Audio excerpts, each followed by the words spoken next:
You're watching 5-inch Floppy on GameArena.com.au. Years ago, a studio named Criterion won our hearts with an incredibly arcadey racing game called Burnout. There was racing in it, but really it was all about the crashes.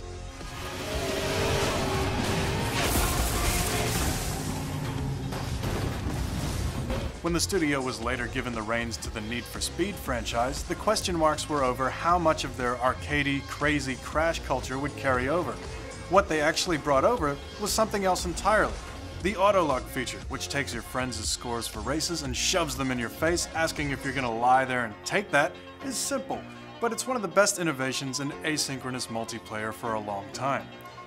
We at the Floppy are actually very surprised that more games haven't copied this feature. Now that the next Need for Speed is gearing up for release, simply titled Most Wanted, Autolog is being expanded upon, and we got the chance to speak to producer Leanne Loom to find out more. So it's an open world driving game where players can race, chase and explore and compete against their friends to become the most wanted. So if you followed our recent history, you know we're all about friends at Criterion. In Hot Pursuit we introduced Autolog, which compared your race times against your friends. So it's really important that friends are at the heart of the whole game for us. And we've brought Autolog back in Most Wanted, and we feel like we've really stepped it up to the next level, and everything you do in the game is now compared against your friends.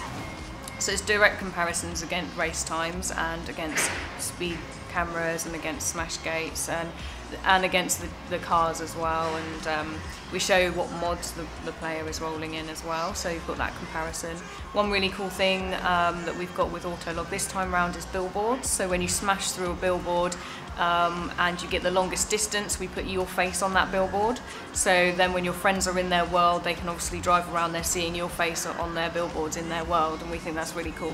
And it really changed the way that people played as well, so people that would normally play for 4 or 5 hours and then not play the game again, they were coming back again and again because Autolog was generating the recommendations for you, so you would go redo races because you want to beat your friends, and that's really powerful. So again, we've got the recommendation system in Most Wanted, and coupled with the distracting gameplay collectibles, we think it's one of the most socially connected games of its generation.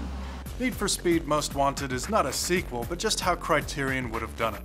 Though the way it treats police chases is similar, the game has surprisingly less to do with racing than we expected, and more to do with the various challenges around the open world, such as drifting, getting the most air, or collisions, all fitting in with the new Autolog's real-time friendly competition. And Leanne says single player will be quite different as well. With the single player progression, we've shook things up a little bit. We're obviously doing an open world driving game, and we feel that that needs an open world structure as well to the actual gameplay. So we were, thinking, why can't I just drive any car that I want to drive at any time?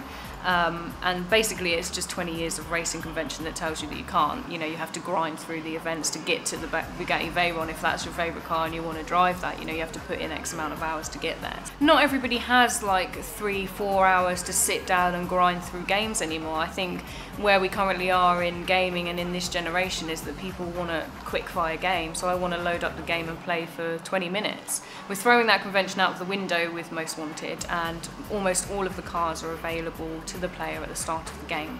So they're dotted around the world, and if you can find them, then you can drive it. Most Wanted will let you run into other cars, AI and player controlled, and take them out. It follows typically arcadey racer rules where more speed in a collision is better, and your boost button will be your friend when trying to run a rival off the road. A special amount of attention has been given to that moment of collision between two cars. You won't be knocked off course right away. Most Wanted will hold on the moment of impact before sending the encounter's losing car on its new path of destruction. It's usually not a good idea to take control away from a player, especially in a high-speed racing situation, but here it works, letting you appreciate every one of the crashes Criterion is known for.